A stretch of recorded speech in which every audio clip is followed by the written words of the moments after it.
Question number 1. Let capital F, Fn and small f denote the magnitudes of contact force, normal force and friction force exerted by one surface on the other kept in contact. If none of these are 0, then we have to choose the correct option. Okay. देखो capital क्या है? Net contact force. Fn क्या है बच्चों? Normal force. और F क्या है? Friction force. Okay. इसमें से कोई भी 0 नहीं है. क्वेश्चन में ये क्लियरली बोला है. तो कैपिटल F, Fn और स्मॉल f के बीच में हमें सही रिलेशन सेलेक्ट करना है. ओके. हम लोग यहाँ पे ड्रॉ करते हैं पहले फ्री बॉडी डायग्राम.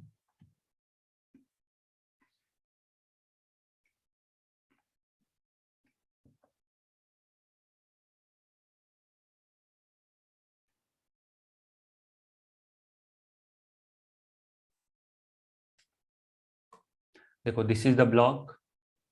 नीचे क्या लगेगा बच्चों? नीचे लगेगा mg. ऊपर लगेगा नॉर्मल. नॉर्मल को हमें कैसे रिप्रेजेंट करना है Fn से. अब देखो हो सकता है कि कोई एक एक्सटर्नल फोर्स लग रहा हो इस पे, या फिर ये मोशन में हो. कोई भी चीज हो सकता है जिसकी वजह से इस पे एक फ्रिक्शन लग रहा है.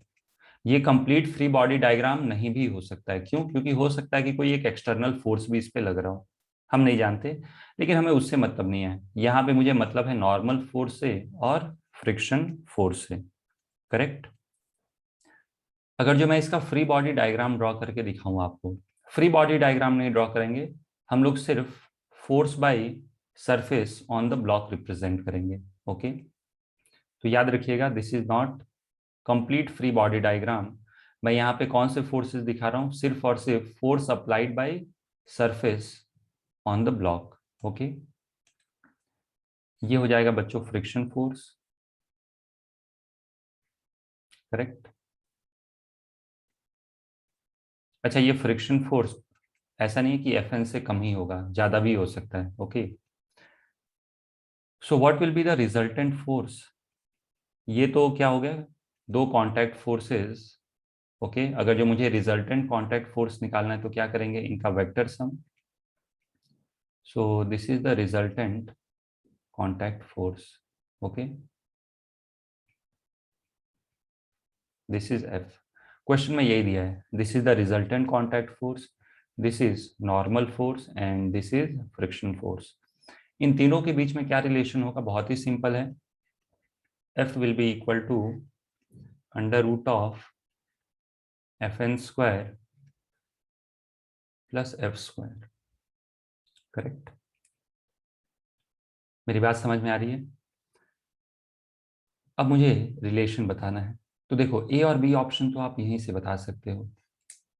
A और B option, option A and B. F की वैल्यू क्या है? This is equal to under root of Fn square plus friction का स्क्वायर. तो क्या यहाँ से ये कंक्लूड करना ठीक रहेगा कि जो F की वैल्यू होगी वो Fn से भी ज्यादा होगी और फ्रिक्शन से भी ज्यादा होगी? यस. देयरफॉर F जो है Fn से ज्यादा होगा. अगर जो फ्रिक्शन 0 होता है ना तो ये दोनों इक्वल हो जाते हैं, या फिर ये 0 होता तो capital F small f equal हो जाते हैं. लेकिन कोई भी 0 नहीं है, तो F जो है वो Fn से भी ज्यादा है और फ्रिक्शन से भी ज्यादा है. मतलब resultant contact force is greater than normal force as well as this is greater than friction force. Correct. So A and B are correct. अब आते हैं सी ऑप्शन में. नॉर्मल फोर्स और फ्रिक्शन फोर्स में हमें रिलेशन बताना है. तो देखो ये तो समझाने के लिए मैं सब कुछ लिख रहा हूं, देखते ही आप बता सकते हो. जो फ्रिक्शन फोर्स होता है ना बच्चों, ये क्या होता है? Mu into N. अब तीनों पॉसिबिलिटी एग्जिस्ट करती हैं. If mu is equal to 1 तो दोनों इक्वल हो जाएंगे. F इज इक्वल टू, यहाँ पे मैं Fn लिख दूं क्या? क्योंकि नॉर्मल फोर्स को बुक में ऐसे लिखा है. सो व्हेन म्यू इज 1, देखो म्यू ऐसा नहीं है कि सिर्फ 1 से कम ही होगा. ज्यादातर सर्फेसेज में हमें ऐसा देखने को मिलता है. ओके. लेकिन म्यू की वैल्यू 1 भी हो सकती है, 1 से कम भी हो सकती है और 1 से ज्यादा भी हो सकती है. ओके. तो इस चीज को आप लिख सकते हो. यदि म्यू 1 से ज्यादा हो गया तो फ्रिक्शन फोर्स ज्यादा हो जाएगा, okay. And if mu is less than 1, in this case friction will be less than Fn। तो कोई भी पॉसिबिलिटी एग्जिस्ट कर सकती है, okay. Therefore C option will be incorrect, okay. D option, देखो D option is basically application of vector addition, okay. जैसे मान लो एक resultant R is equal to A plus B, तो R की जो मैक्सिमम वैल्यू हो सकती है ना बच्चों, ये कितनी हो सकती है, ए प्लस बी। और ये कब होगी, ये वेक्टर में हमने डिस्कस किया, जब ए और बी दोनों क्या हो जाएं, पैरेलल, करेक्ट। आर मिनिमम क्या होता है, ए माइनस बी। यहाँ पे मैं अज्यूम करके चल रहा हूँ कि ए का जो मैग्नीट्यूड है वो बी से ज्यादा है। ये कब होता है, when both are anti parallel, तो ए माइनस बी हो जाएगा, करेक्ट। तो जब परपेंडिकुलर होगा तो देखो ये मैक्सिमम है, ये मिनिमम है, ओके। जब इनके बीच का एंगल जब 90 डिग्री होगा, suppose this is A and this is B, तो ये जो रिजल्टेंट आएगा ना, under root of A square plus B square, okay. तो ये क्या होगा, ए प्लस बी से कम होगा और ए माइनस बी से ज्यादा होगा।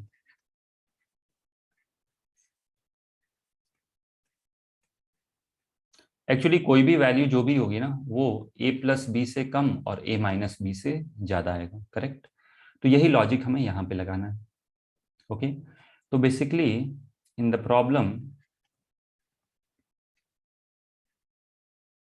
प्रॉब्लम क्या मैं ऐसे लिख सकता हूँ कि जो एफ वेक्टर है, okay, resultant contact force is vector sum of friction and normal force, yes.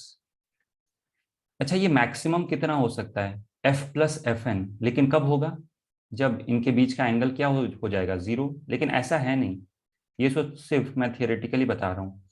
ये value F plus F N कब होगा, व्हेन बोथ आर पैरेलल। मेरी बात समझ में आ रही है, एफ एन और एफ यदि दोनों पैरेलल हो जाए ना, तब ये पॉसिबिलिटी एग्जिस्ट करेगी, ओके। मिनिमम कब होगा बच्चों, मिनिमम तभी होगा, एक मिनट इसको फ्रिक्शन लिख देता हूं मैं।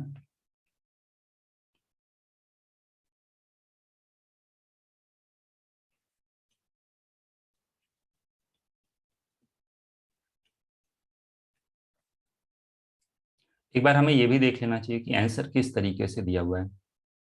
एक मिनट हम लोग चेक कर लेते हैं। अच्छा, एफ एन को इसने ऐसे लिखा है, तो आप ऐसे लिख लो, मतलब इससे खास कोई फर्क पड़ेगा नहीं।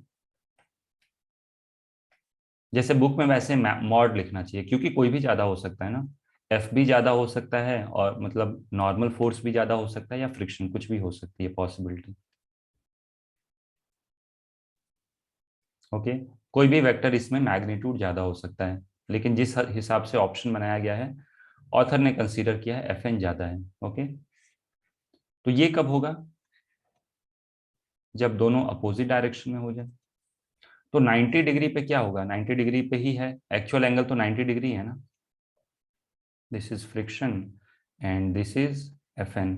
सिर्फ मैंने, अब आप ये मत बोलना कि सर फ्रिक्शन तो पीछे है, मैं बस वो एंगल 90 डिग्री आपको दिखाना चाहता हूँ, ओके।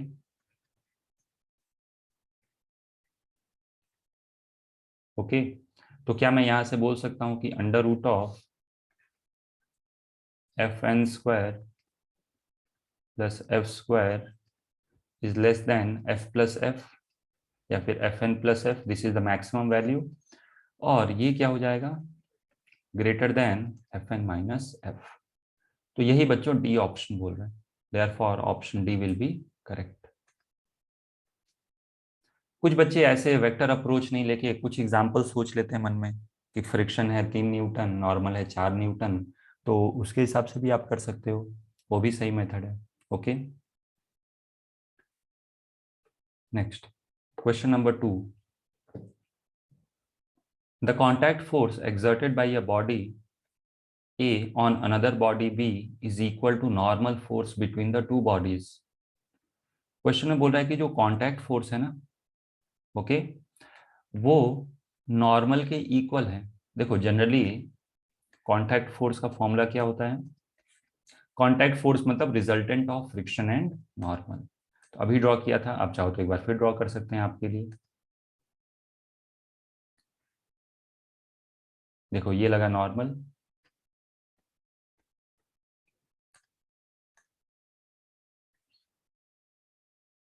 और ये लगा friction, correct.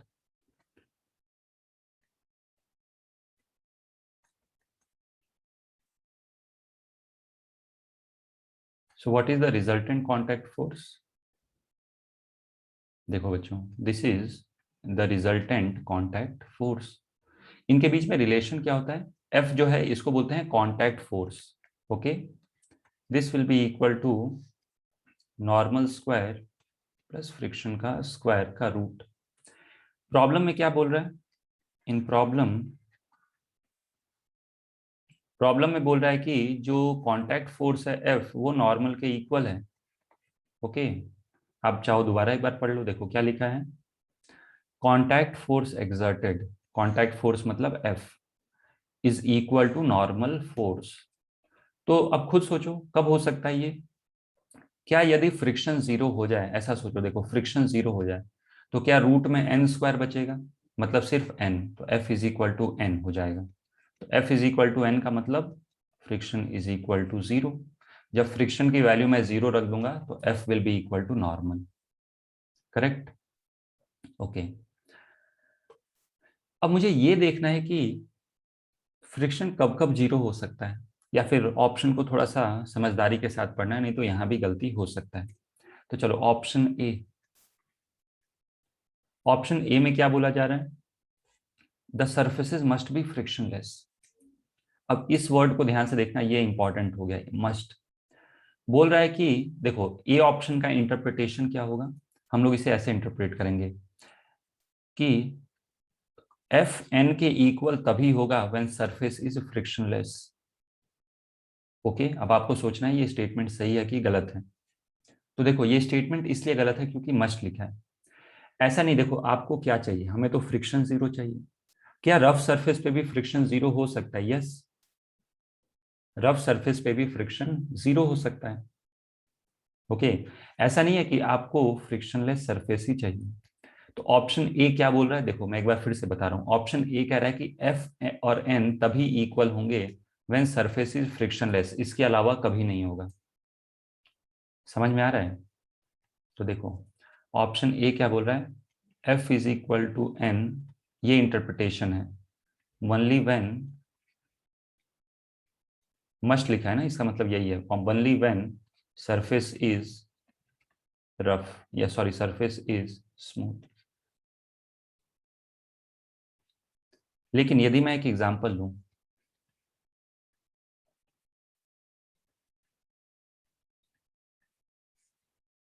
Suppose this is a rough surface. Okay, मैं सब कुछ लिखूंगा नहीं, आपको एक्सप्लेनेशन खुद से लिख लेना है। ओके, मैं सब कुछ आपको डिटेल में बता सकता हूँ। Suppose this is a rough surface, correct, और सिर्फ मैंने एक ब्लॉक को यहाँ पे ऐसे रख दिया। Okay, a block is placed on a rough horizontal surface and the block lies in equilibrium condition. Block को हमने क्या किया, रफ सरफेस पे रख दिया, और ब्लॉक रेस्ट कंडीशन पे है इक्विलिब्रियम में। Okay, block lies at rest on a rough horizontal surface।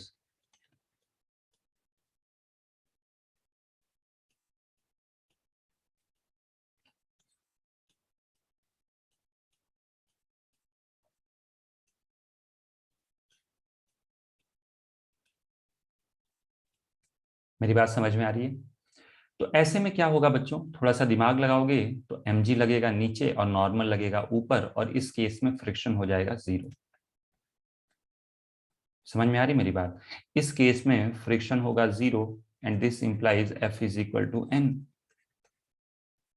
मतलब रफ सरफेस पे भी friction normal, sorry, rough surface पे भी फ्रिक्शन जीरो हो सकता है, और contact force capital F is क्या, contact force can be equal to normal force.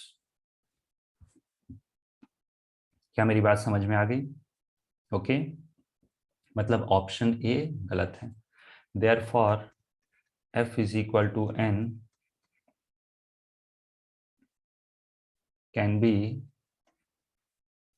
For rough surface also. Rough surface का ऐसा मतलब नहीं होता कि फ्रिक्शन आएगा ही आएगा। देखो यहाँ पे सरफेस मैंने रफ लिया, लेकिन फ्रिक्शन है जीरो। क्यों? क्योंकि ब्लॉक स्लिप नहीं कर रहा है, as well as there is no tendency of slipping. Friction कब लगता है? स्लिपिंग तब होता है जब रिलेटिव मोशन हो रहा है और there is a tendency of relative motion. F is equal to N can be for rough surface also.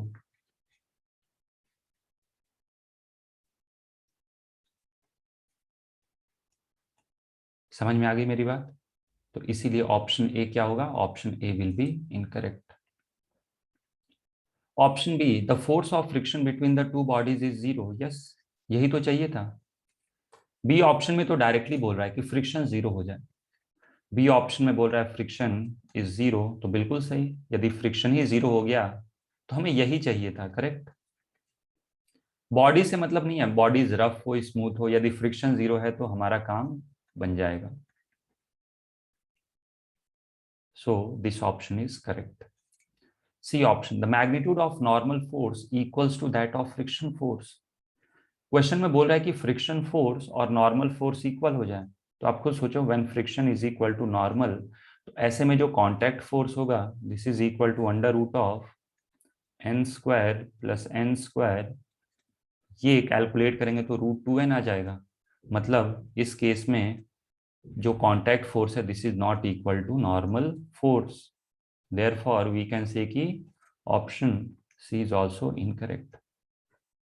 D option, the bodies may be rough, but they don't slip on each other.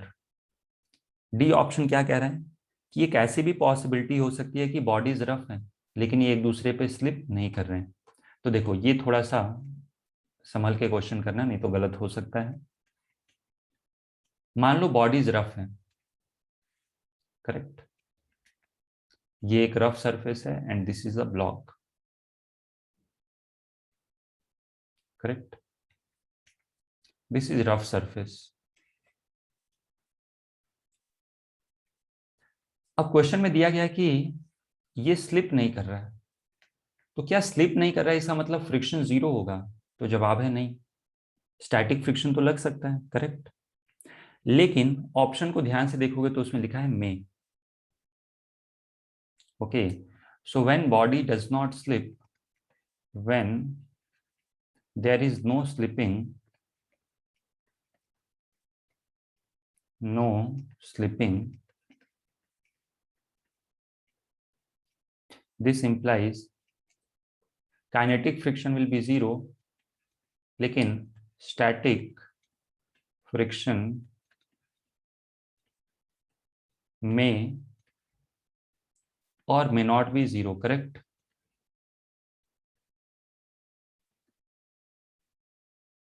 बच्चों, दोनों possibility exist करती है ना। इसका मतलब F जो है N के इक्वल हो भी सकता है और नहीं भी हो सकता है, लेकिन ऑप्शन में क्या लिखा है? मे लिखा है, करेक्ट। मस्ट लिखता तो ये भी गलत हो जाता। तो बॉडीज में be rough but they don't slip on each other, correct.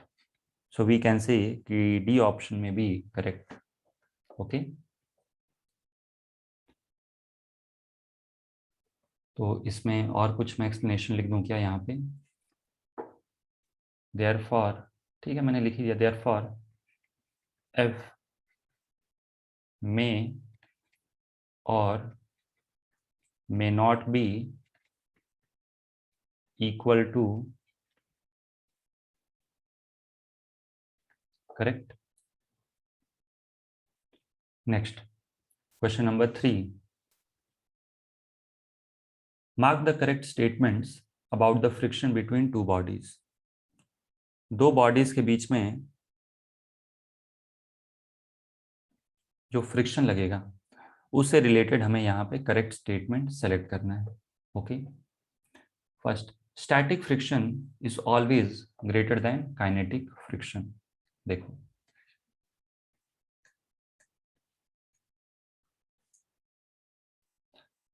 A option ही बहुत ही अच्छा है, तो ये इंपॉर्टेंट क्वेश्चन है आपके लिए। देखो यहाँ पे, जैसे अगर जो मैं एक सिंपल सा एग्जांपल ले लूं,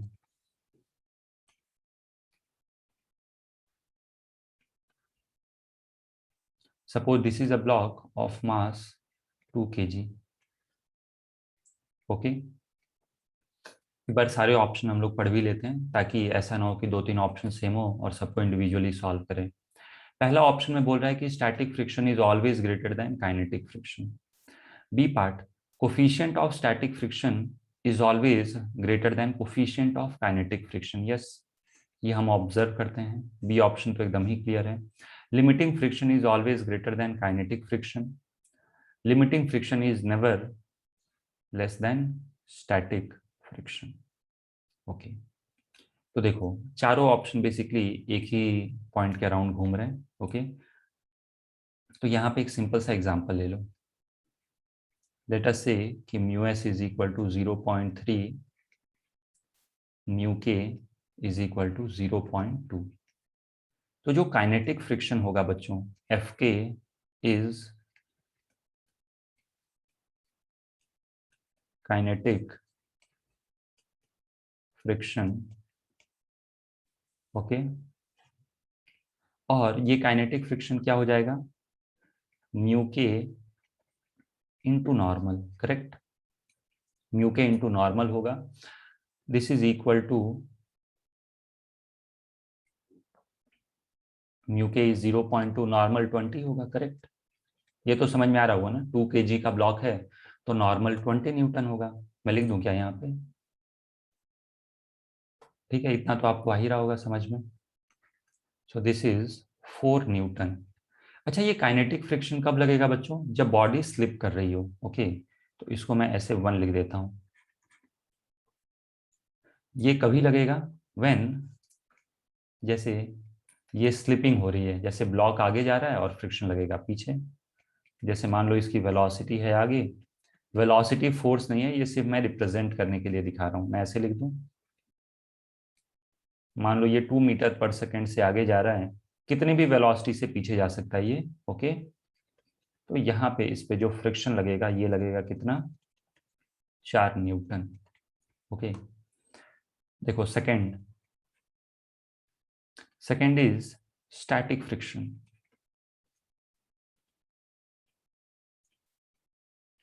स्टैटिक फ्रिक्शन, अब देखो जो म्यू एस इंटू एन होता है वो होता है स्टैटिक फ्रिक्शन की मैक्सिमम वैल्यू, या फिर उसको हम लोग क्या बोलते हैं, लिमिटिंग फ्रिक्शन भी बोलते हैं। Okay, this is equal to maximum value of static friction, या फिर आप बोल सकते हो limiting, this is, sorry, limiting, जिसको हम लोग बोल सकते हैं maximum value of static friction,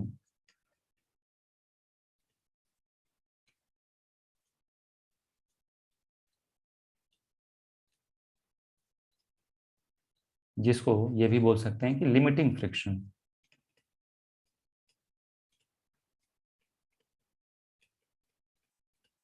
limiting friction, इसकी वैल्यू क्या होती है बच्चों? This is mu S into N, this is equal to 0.3 into 20 and this is equal to 6 newton. Correct, अब आपने थियरी पढ़ी है तो आपको पता है, आप चाहो तो मैं एक बार एक्सप्लेन भी कर सकता हूं। देखो होगा क्या, suppose this is a block. Okay, static friction कब लगता है बच्चों? When there is no relative motion, जब कभी कोई रिलेटिव मोशन नहीं हो रहा है। मान लो मैंने एक एक्सटर्नल फोर्स लगा दिया यहां से F। ओके, तो यहां से पीछे क्या लगेगा बच्चों? देखो, दिस इज स्टैटिक फ्रिक्शन। अब यहाँ पे मैं आपके लिए एक सिंपल सा टेबल प्रिपेयर कर देता हूं ताकि आपको समझने में और आसानी हो जाए। जो स्टैटिक फ्रिक्शन है ये डिपेंड करेगा कि एक्सटर्नल फोर्स कितना लग रहा है। यदि एक्सटर्नल फोर्स 0 है, okay, if external force is 0, static friction is 0। If external force is 1 Newton, तो स्टैटिक फ्रिक्शन क्या करेगा, इस ब्लॉक को रोक के रखेगा। उसके लिए क्या करेगा, ये इस पे 1 न्यूटन का एक फोर्स लगा देगा। क्या मेरी बात समझ में आ रही है? मान लो स्टैटिक फ्रिक्शन 4 न्यूटन हो गया, तो ये भी कितना हो जाएगा? 4 न्यूटन, करेक्ट।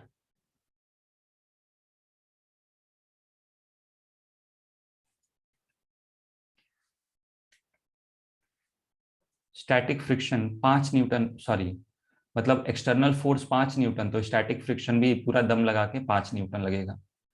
एक्सटर्नल फोर्स अगर जो 6 न्यूटन, तो ये अपने मैक्सिमम वैल्यू पे लगेगा 6 न्यूटन। अच्छा, इसके बाद मैंने आपको क्लास में बताया था motion is just likely to occur. इसके बाद तो काइनेटिक फ्रिक्शन लगेगा। Motion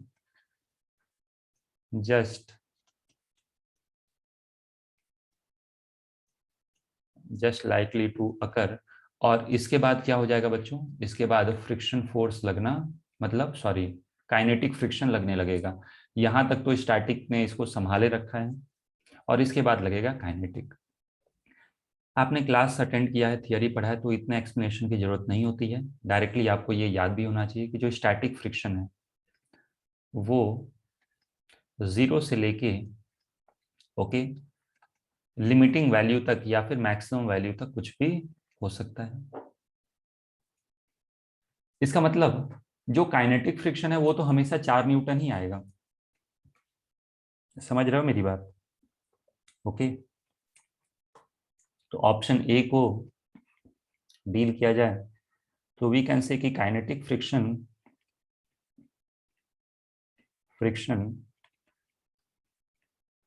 is always equal to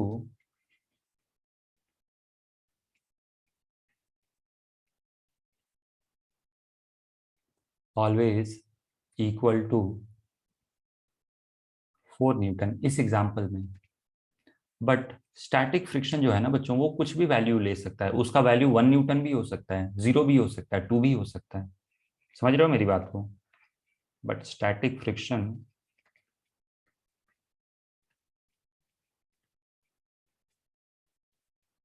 can take any value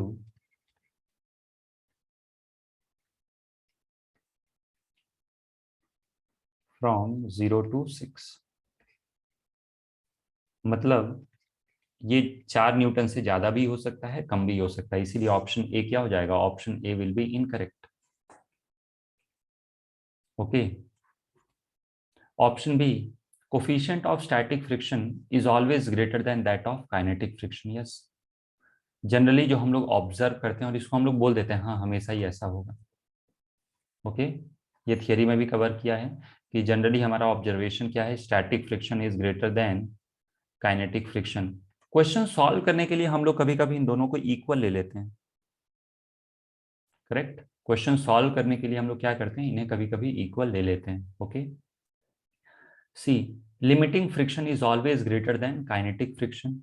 limiting friction is never less than static friction. Okay, तो लिमिटिंग फ्रिक्शन किसको बोलते हैं? Maximum value of static friction को limiting friction बोलते हैं। ओके, तो ये ऑप्शन दोनों सही हो गया। देखो लिमिटिंग फ्रिक्शन क्या है, सी पे आ जाओ, option C. What is F S max, या फिर what is F S limiting? इसी को हम लोग क्या बोलते हैं? स्टैटिक फ्रिक्शन के मैक्सिमम वैल्यू को बोलते हैं लिमिटिंग। लिमिटिंग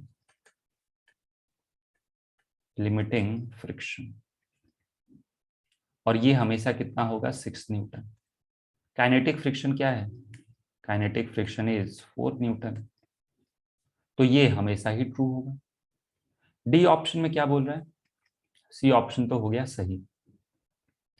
अब देखो डी ऑप्शन को, डी ऑप्शन में बोला जा रहा है limiting friction is never less than static friction. तो जो लिमिटिंग फ्रिक्शन है वो स्टैटिक की मैक्सिमम वैल्यू है, तो ये स्टैटिक फ्रिक्शन से कभी कम नहीं हो सकता। लिमिटिंग फ्रिक्शन है 6 न्यूटन, और स्टैटिक फ्रिक्शन 0 से 6 तक कुछ भी हो सकता है, तो ये भी सही। ओके, मैं समझाऊं? देखो, जो लिमिटिंग फ्रिक्शन है ना, limiting friction is equal to 6 newton. लेकिन जो स्टैटिक फ्रिक्शन है, स्टैटिक फ्रिक्शन 6 न्यूटन, मतलब सॉरी 0 से लेके 6 तक कुछ भी हो सकता है। तो क्या ये तो आप कॉन्फिडेंस के साथ बोल सकते हो ना कि लिमिटिंग फ्रिक्शन कभी स्टैटिक से कम नहीं होगा। समझ में आ रहा है देयर, क्योंकि ये हमेशा 6 ही है। स्टैटिक फ्रिक्शन कम हो सकता है, इक्वल भी हो सकता है, लेकिन लिमिटिंग फ्रिक्शन बाउंड्री केस में इक्वल होगा, लेकिन हमेशा लिमिटिंग फ्रिक्शन कभी स्टैटिक से कम नहीं हो सकता। लॉजिक समझ में आ गया? Therefore you can write, यहाँ पे लिख लीजिएगा कि limiting friction can never be less than static friction. इसके इक्वल हो सकता है, लिमिटिंग फ्रिक्शन स्टैटिक से एकदम बाउंड्री केस में इक्वल हो जाएगा, लेकिन कभी छोटा नहीं होगा। समझ में आ गया logic? Okay, so D option is also correct. Next, question number 4। A block is placed on a rough horizontal floor and a horizontal force F is applied on it. एक ब्लॉक है, ओके, और वो rough horizontal force पे रख दिया उसको और एक फोर्स F लगाया। The force of friction F by the floor on the block is measured for different values of F and a graph is plotted between them. तो हमने एक फोर्स F लगाया और F को हमने बार बार चेंज किया, जैसे पिछले क्वेश्चन में किया था। मेरी बात समझ में आ रही है? जैसे पिछले क्वेश्चन में किया था वैसे ही हमने यहाँ पे भी किया, एफ को वैरी किया, जैसे एक्सटर्नल फोर्स को मैंने क्या किया था, वैरी किया था ना, वैसा ही देखो।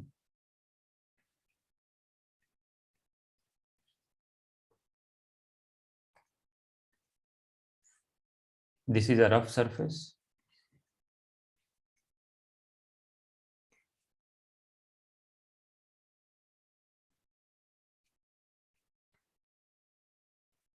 Correct. This is a block,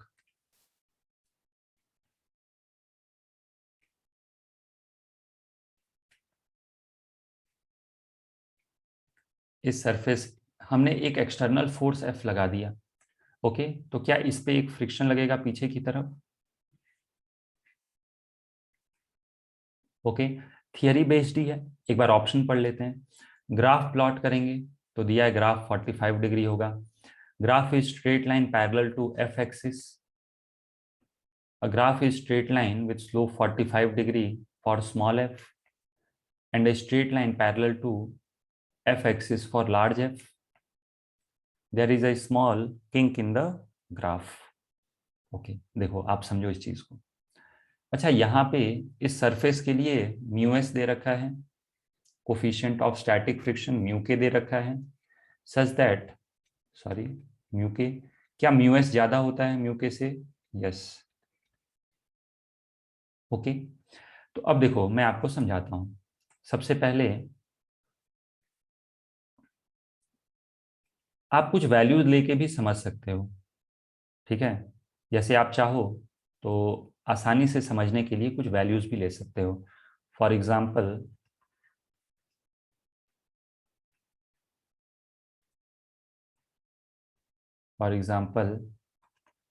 late us से वही पिछला क्वेश्चन ले लें क्या, mu S is equal to 0.3, mu K is equal to 0.25 ले सकते हो, लेकिन हमें तो सिर्फ आसानी से समझने के लिए वैल्यूज लेनी है, ओके। ये समझाने के लिए मैं ऐसा सिंपल वैल्यू ले रहा हूँ, डायरेक्टली भी हम लोग प्लॉट कर सकते हैं, okay. Mass of the block क्या ले लूँ, 2 kg ले लूँ क्या? Mass of block is 2 kg, okay. मैंने यहाँ पे फिर से काइनेटिक लिख दिया। Therefore what is static friction की मैक्सिमम वैल्यू क्या होगी? 3 2 जा 6, दैट इज 0.3। नॉर्मल कितना हो जाएगा? 20 न्यूटन, ये हो जाएगा 6 न्यूटन, करेक्ट। काइनेटिक फ्रिक्शन तो काइनेटिक फ्रिक्शन होता है, वो एक ही वैल्यू लगती है, मैक्सिमम मिनिमा कुछ नहीं होता है। This is mu K into N, mu is equal to 0.2 and normal is 20, तो क्या ये 4 न्यूटन हो जाएगा? Yes, okay. अब ध्यान से देखना, मैं यहाँ पे एक सिंपल सा टेबल आप लोगों के लिए प्रिपेयर कर देता हूँ। मैं अलग अलग वैल्यूज दे देता हूँ एफ की, और यहाँ पे मैं लिख देता हूँ friction, okay. So when external force is zero, friction is also zero. Okay, अब मान लो मैंने क्या किया, अब पहले आप ये समझ लो, इस ब्लॉक को मूव कराने के लिए कम से कम कितना फोर्स लगाना पड़ेगा, 6 न्यूटन, क्योंकि 6 न्यूटन तो स्टैटिक फ्रिक्शन ही है। क्या मेरी बात समझ में आ रही है? जो स्टैटिक फ्रिक्शन है वो कितना है, 6 न्यूटन। तो 6 न्यूटन से पहले तो ये मूव ही नहीं करेगा। मतलब आप 1 न्यूटन लगाओगे तो ये 1 न्यूटन लगेगा और ब्लॉक को रोक लेगा। ये 2 न्यूटन होगा तो ये क्या करेगा, फ्रिक्शन 2 न्यूटन लगेगा और ब्लॉक को रोक लेगा। ये 3 न्यूटन लगाओगे तो ये 3 न्यूटन लगेगा, ब्लॉक को रोक लेगा। यदि मैं यहाँ पे 4 न्यूटन लगाऊं तो ये 4 न्यूटन लगेगा, क्योंकि याद रखना स्टैटिक फ्रिक्शन 6 न्यूटन तक जा सकता है। यहाँ पे मैंने यदि क्या किया, 5 न्यूटन लगा दिया तो स्टैटिक फ्रिक्शन ही लगेगा, कितना, 5 न्यूटन। और जब मैंने इसको 6 न्यूटन कर दिया एफ को बढ़ा के, तो ये भी 6 न्यूटन हो जाएगा, अभी भी स्टैटिक फ्रिक्शन ही लगेगा। लेकिन अब बस स्लिपिंग होने ही वाली है। जैसे ही आप इसको 6.1 करोगे, मतलब 6 से जैसे ही ज्यादा करोगे, ब्लॉक मोशन में आ जाएगा। और कौन सा फ्रिक्शन लगेगा बताओ, काइनेटिक फ्रिक्शन। मतलब अब काइनेटिक फ्रिक्शन यहाँ पे लगना शुरू हो जाएगा, कितना, 4 न्यूटन। फिर आप इस फोर्स को 7 न्यूटन कर दो तो भी ये 4 न्यूटन ही लगेगा। इसको 8 न्यूटन कर दो, 9 कर दो, 10 कर दो, 11 कर दो, 12 कर दो, ये अब चेंज नहीं होगा। क्यों? क्योंकि मोशन में आ गया है ब्लॉक, और इसके बाद सिर्फ और सिर्फ काइनेटिक फ्रिक्शन ही लगेगा। तो जैसे मैंने 1 न्यूटन लगा दिया तो कौन सा फ्रिक्शन लगेगा, स्टैटिक फ्रिक्शन, कितना, 1 न्यूटन। समझ में आ रही मेरी बात? मैंने 2 न्यूटन लगा दिया तो क्या होगा, स्टैटिक फ्रिक्शन ही लगेगा 2 न्यूटन का। ऐसे करते करते करते करते मैंने ये क्या कर दिया, 6 न्यूटन लगा दिया, स्टैटिक फ्रिक्शन ही लगेगा। आप चाहो तो पूरा सारी वैल्यूज लिख लेना, 6 newton. Motion is just likely to occur, motion is just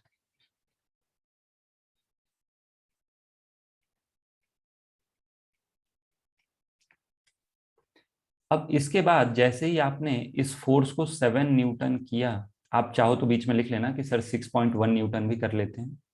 तो यहाँ पे बच्चों कौन सा फ्रिक्शन लगेगा, काइनेटिक फ्रिक्शन, जो कि होगा 4 न्यूटन का। है तो सारे फ्रिक्शन ही, बस मैं साथ में ये भी लिख रहा हूँ कि नेचर किसका क्या है। मैं इसको यदि 8 न्यूटन भी कर दूं तो काइनेटिक फ्रिक्शन ही लगेगा, कितना, 4 न्यूटन का। मतलब अब फ्रिक्शन इंक्रीज नहीं होगा। तो यदि ग्राफ प्लॉट किया जाए,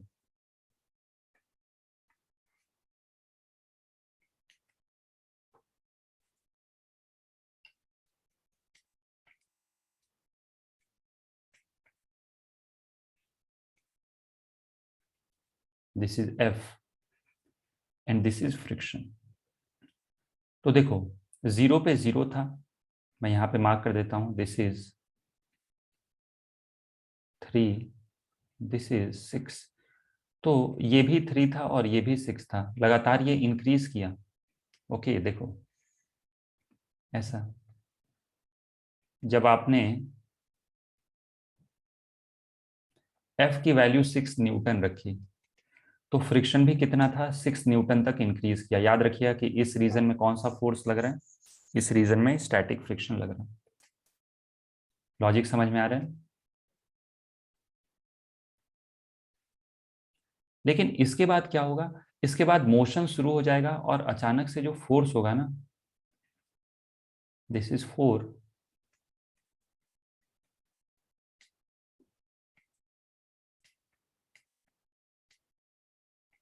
इसको हटा देते हैं, इसको लिख देता हूं मैं 4, इसको लिख देता हूं 6। देखो, ये 1 था तो ये भी 1 था फ्रिक्शन, 2 था तो 2, 3 था तो 3, 4 था तो 4, 5 था तो 5 और 6 था तो 6। लेकिन इसके बाद 6 के बाद जैसे ही आप फोर्स को और बढ़ाओगे, फ्रिक्शन 4 न्यूटन हो जाएगा और ये हो जाएगा कांस्टेंट। मतलब यहाँ पे ये जो ग्राफ है ये ब्रेक हो गया, करेक्ट। ये जो छोटा सा आप गैप देख रहे हो, ओके, ये जो छोटा सा गैप देख रहे हो ना, this is called kink. Okay, इस एंगल थीटा को निकाल लो पहले, यहाँ इसके लिए ये एंगल थीटा निकाल सकते हो। tan theta is 1। देखो ये जो ट्राइंगल है इसकी हाइट कितनी है, हाइट इज 6, बेसिस कितना 6, तो what is tan theta is equal to 1, this implies theta is equal to 45 degree.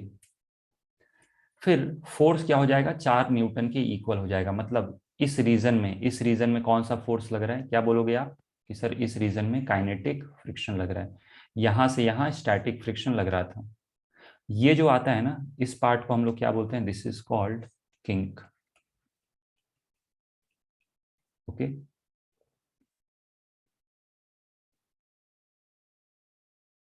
तो अब ऑप्शन सही सेलेक्ट कर लेते हैं। क्वेश्चन में बोल रहा है कि the graph is a straight line with slope 45 degree. नहीं, स्लोप मतलब ये एक स्ट्रेट लाइन नहीं है, दो स्ट्रेट लाइन आएंगे, तो पहला ऑप्शन हो गया गलत। The graph is a straight line parallel to F axis. नहीं, स्ट्रेट लाइन तो है ही नहीं, दो स्ट्रेट लाइन आएंगे। C option, the graph is a straight line with slope 45 degree. Yes, for small F मतलब 0 से लेके 6 न्यूटन तक के लिए, and a straight line parallel to F axis for large F. देखो जब एफ की वैल्यू मैंने छोटी रखी, छोटी बोले तो 0 से लेके 6 न्यूटन तक, तो एंगल कितना है 45 डिग्री। लेकिन जब मैंने एफ की वैल्यू लार्ज कर दी 6 न्यूटन से ज्यादा,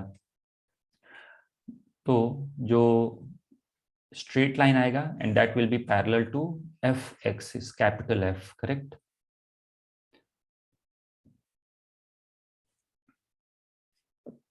there is a small kink in the graph. Yes, मैंने क्या बताया, ये जो ग्राफ यहाँ पे ब्रेक हुआ अचानक से, इसको क्या बोलते हैं, इसको हम लोग बोलते हैं किंक। समझ में आ गया।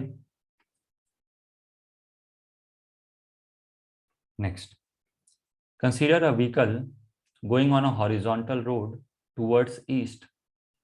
एक कार है जो कि हॉरिजॉन्टल रोड पे जा रहा है और टुवर्ड्स ईस्ट जा रहे हैं। Correct. Neglect any force off, या neglect any force by the air. हवा जो है, एयर का जो फ्रिक्शन है, एयर का जो ड्रैग है, एयर की वजह से हमें कोई फोर्स अज्यूम नहीं करना है। The friction force on the vehicle by the road. पूछ रहा है कि फ्रिक्शन फोर्स जो आपके व्हीकल पे लगेगा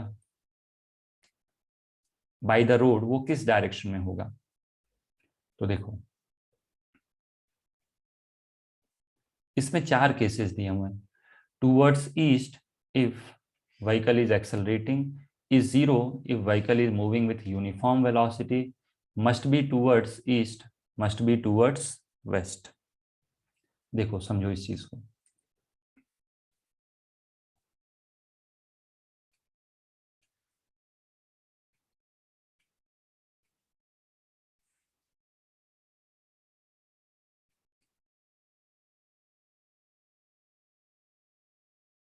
मान लो ये एक व्हीकल है, इसके मैं टायर्स भी दिखा सकता हूं आपके लिए। देखो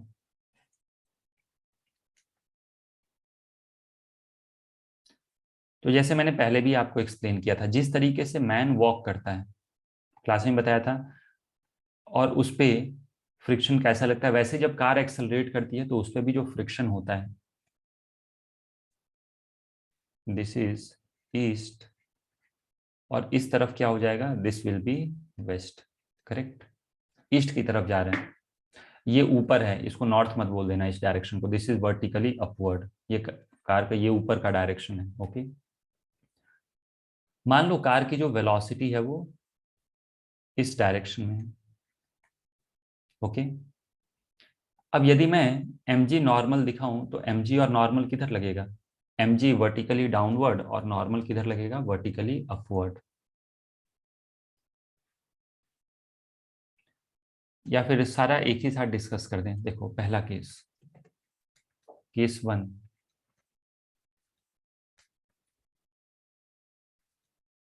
यदि कार का एक्सेलरेशन आगे की तरफ है, this is velocity v, car accelerate कर रही है तो ऐसे करेगी। क्या मेरी बात समझ में आ रही है। तो नीचे लगेगा क्या बताओ, नीचे की तरफ लगा mg, ऊपर की तरफ क्या लगा, नॉर्मल। mg ने नॉर्मल को बैलेंस कर लिया। अब खुद दिमाग लगाओ और ये बताओ कि कैसे ये कार आगे की तरफ एक्सेलरेट कर सकती है। By friction. ओके, फ्रिक्शन क्या करेगा, जो टायर्स पे फ्रिक्शन होंगे वो टूवर्ड्स राइट साइड में लगेंगे, इस डायग्राम के हिसाब से बेसिकली टूवर्ड्स ईस्ट, क्योंकि mg और नॉर्मल ने तो बैलेंस कर लिया। होगा क्या, जब आप एक्सेलरेटर पेडल को प्रेस करोगे, जो व्हील होगा वो बहुत तेजी से स्पिन करना शुरू करेगा।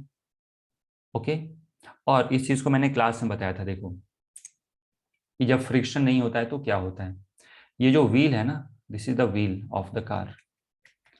जैसे ही आप एक्सेलरेटर पेडल को प्रेस करोगे, कार को एक्सेलरेट करोगे, तो इंजन से जो पावर होगा ना, इसको और तेजी से घुमाएगा। करेक्ट। ये मैं उस व्हील को ड्रॉ कर रहा हूं जो कि व्हील पावर रिसीव कर रहा है, मतलब ड्राइविंग व्हील की मैं बात कर रहा हूं। तो जब ये तेजी से घूमने का प्रयास करेगा, तो इस पे जो फ्रिक्शन होगा वो लगेगा आगे की तरफ। यही ब्रेक हम लोग लगाते हैं ना, तो इसका रोटेशन कम हो जाता है और फ्रिक्शन इस पे पीछे की तरफ लगने लगता है। करेक्ट। ओके, तो ये जो कंसेप्ट है इसको हम लोग रोटेशनल मोशन में भी डिस्कस करेंगे, क्लास में बताया था।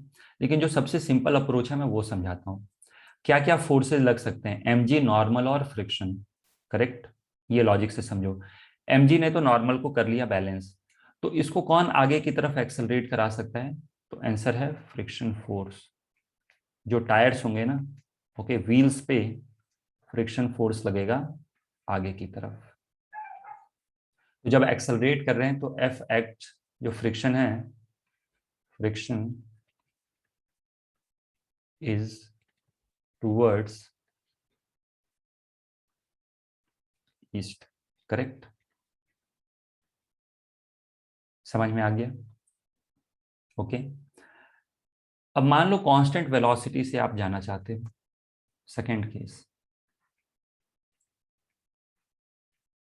v is constant. v constant मतलब एक्सेलरेशन क्या हो जाएगा, एक्सेलरेशन जीरो। और एक्सेलरेशन जीरो, और कोई एयर का ड्रैग भी नहीं लग रहा है। एयर की वजह से जो भी फोर्स लग रहा है, क्वेश्चन में खुद ही बोला है जीरो। तो देखो, क्या f और mg बैलेंस्ड है, मतलब नॉर्मल और mg क्या बैलेंस्ड है, यस। मतलब क्या इस पे नेट फोर्स जीरो है, यस। हम लोग व्हील्स को यहाँ पे परफेक्टली राउंड अज्यूम करते हैं। ओके, क्योंकि देखो इतना सिंपल सिचुएशन नहीं होता।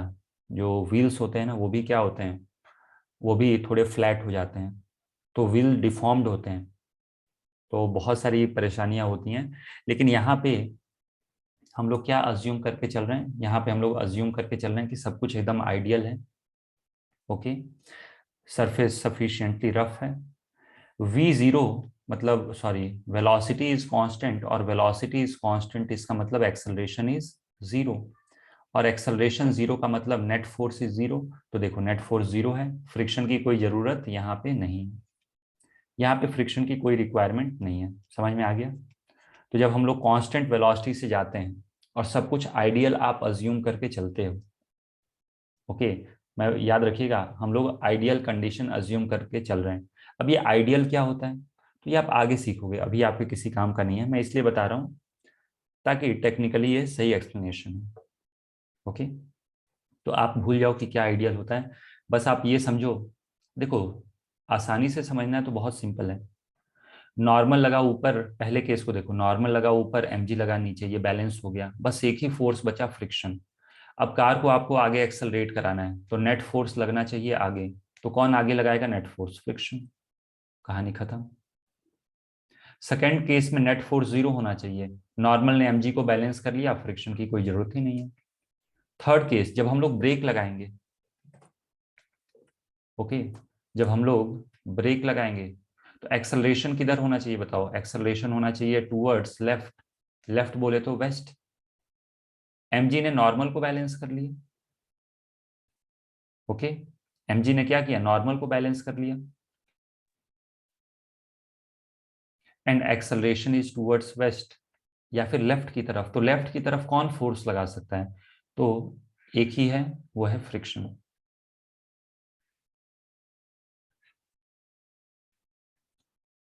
तो एक्चुअली जो कार है वो फ्रिक्शन की वजह से चलती भी है और फ्रिक्शन की वजह से रुकती भी है। फ्रिक्शन नहीं होता तो आप कार को एक्सेलरेट नहीं कर सकते, फ्रिक्शन नहीं होगा तो आप कार को ब्रेक लगा के रोक नहीं सकते। सेम है फॉर वॉकिंग, वॉक करते टाइम भी फ्रिक्शन की वजह से ही हम लोग वॉक कर सकते हैं, रुक सकते हैं, रन कर सकते हैं। ओके, तो यहाँ पे फ्रिक्शन एक्ट्स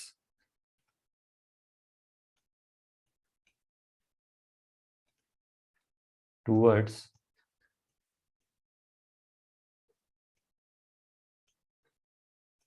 वेस्ट। जो फ्रिक्शन है वो किधर लगेगा बच्चों? वेस्ट की तरफ लगेगा। ओके, तो चलो ऑप्शन अब देख लेते हैं। Is towards if vehicle is accelerating, correct. Friction east की तरफ लगेगा यदि व्हीकल एक्सेलरेट कर रहा है। Is zero if vehicle is moving with uniform velocity, ये भी सही है। यहाँ पे क्वेश्चन में लिखा मस्ट बी टूवर्ड्स ईस्ट, गलत। फ्रिक्शन कहीं भी हो सकता है।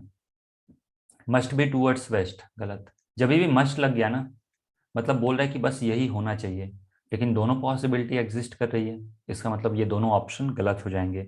सो only option A and B are correct. Okay.